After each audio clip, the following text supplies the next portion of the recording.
एक दिन गोपाल भांड जब कृष्णनगर के राजा कृष्णचंद्र राय के दरबार में पहुंचा तो उसे वहां का वातावरण कुछ बदला बदला सा लगा।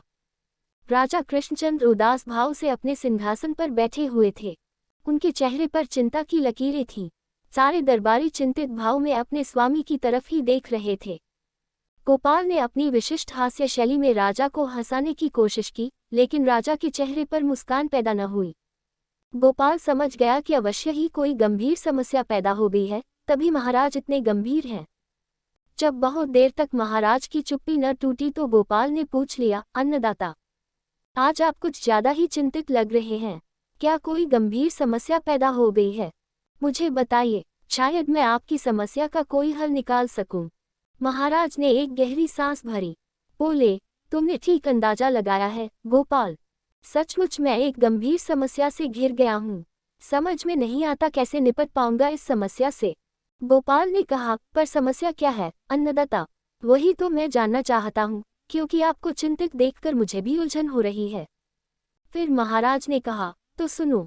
मुर्शिदाबाद के नवाब का आदेश प्राप्त हुआ कि उसे एक ऐसा आदमी चाहिए जो इस धरती का सही माप बता सके। ये बता सके कि धरती की लंबाई कितनी है और चौड़ाई कितनी है न पागलपन की बात? भला संपूर्ण धरती की लंबाई चौड़ाई आज तक कोई माप सका है?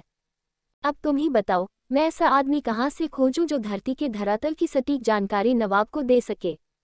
महाराज ने आगे कहा, उस बदमिजाज आदमी की हिम्मत तो देखो। उसने आदेश के साथ साथ यह धमकी भी दी है कि यदि मैं ये कार्य नहीं करा सका तो वह अंग्रेजी सरकार से कहकर मुझे राजसत्ता से हटवा देगा।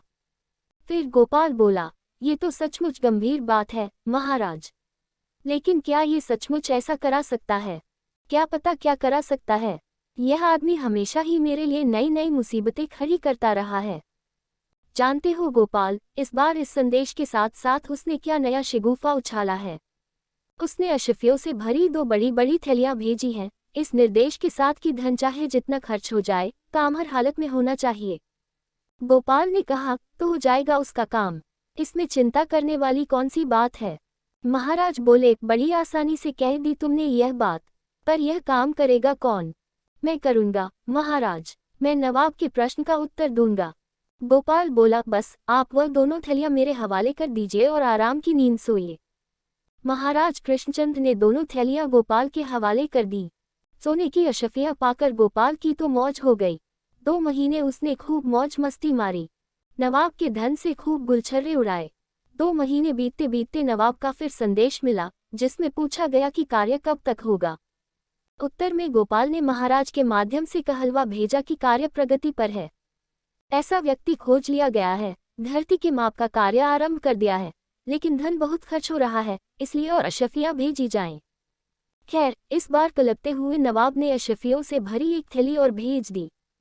अशफियां मिलते ही गोपाल अपनी कार्य योजना को मूर्त रूप देने में जुट गया। सबसे पहले उसने नगर भर की दुकानों से सूत के महीन धागों के ढेरों गोले खरीदे। जब नगर के व्यापारियों की दुकानों पर गोले समाप्त हो गए तो उसने दूसरे नगरों से मंगवाए। उसने इतने गोले खरीद लिए कि 10-20 छकड़ों में समा जाएं। फिर उसने लंबे और चौड़े चौड़े तालपत्र मंगवाए और कई व्यक्तियों को इस बात की जिम्मेदारी सौंप दी कि वे उन तालपत्रों पर स्याही से आड़ी तिरछी रेखाएं बनाते जाएं। वे आड़ी तिरछी रेखाएं पहली नज़र में देखने पर ऐसे लगे जैसे किसी गुप्त भाषा में कोई हिसाब बनाया गया हो। इसके लिए ढेरों तालपत्र तोड़े गए और उन पर आड़ी तिरछी रेखाएं अंकित कर दी गईं। फिर एक दिन उन तालपत्रों और सूत के गोलों को 50 छकड़ों में लदवा कर गोपाल मुर्शिदाबाद के लिए चल पड़ा। नगर में पहुंचकर गोपाल ने नवाब के महल के पास ही पड़ाव डाला और छकड़ों की जिम्मेदारी अपने आदमियों को सौंपकर नवाब के दरबार में जा पहुंचा। उसने शाही परंपरा के अनुसार झुककर नवाब को आदाब किया। नवाब ने पूछा, ले आए मेरी इच्छित चीजें? हाँ हुजूर, आपके हुक्म की ना सुनी कैसे करता। सारी चीजें आपके महल के पास वाले मैदान में हैं, चलकर देख लीजिए। नवाब बड़े उत्साह के साथ गोपाल के साथ मैदान में पहुंचा।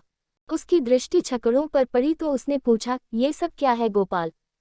क्या भरा है इन छकड़ों में? धरती का सही माप है हुजूर। गोपाल बोला, सूत के वे गोले हैं जिनसे धरती की सही माप की गई है। आप चाहे तो इन्हें नपवा कर अपनी तसल्ली कर सकते हैं। ऐसा करने में तो पूरा साल ही गुजर जाएगा। नवाब असमंजस भरे स्वर में बोला, तुमने माप का सही हिसाब भी तो लिखा होगा, हमें वह हिसाब दिखा दो। वह भी हाजिर है हुजूर। ये देखिए, इन 10 छकड़ों में उसी का हिसाब किताब लदा हुआ है। नवाब ने तालपत्रों को पहाड़ सा देखा तो उसकी सारी हेकड़ी गायब हो गई। वह टुकुर टुकुर तालपत्रों से लदे छकड़ों को देखता रह गया। गोपाल ने कहा, हुजूर, अपने आदमियों से कहो कि वे तालपत्रों पर लिखे सारे हिसाब को अच्छी तरह से जांच लें। बेहतर तो यही रहेगा कि आप स्वयं ही इसकी जांच करें। नहीं नहीं, हमारे पास इतना समय कहाँ है, तुम कहते हो तो ठीक ही होगा।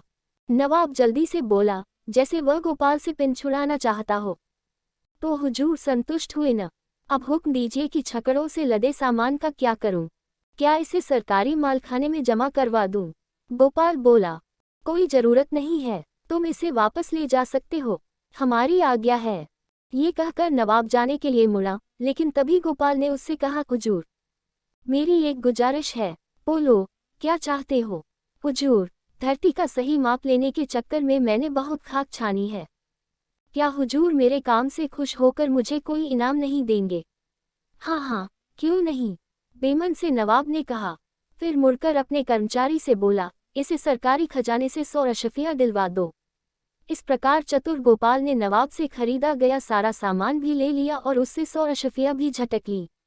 कृष्णानगर लौटकर उसने दरबार में सारा किस्सा सुनाया तो महाराज और सभी दरबारी हंसते हंसते लोटपोट हो गए। राजा कृष्णचंद्र ने खुश होकर गोपाल को पुरस्कृत में 100 अशफिया दे डाली। आखिर गोपाल ने एक असंभव काम जो कर दिखाया था।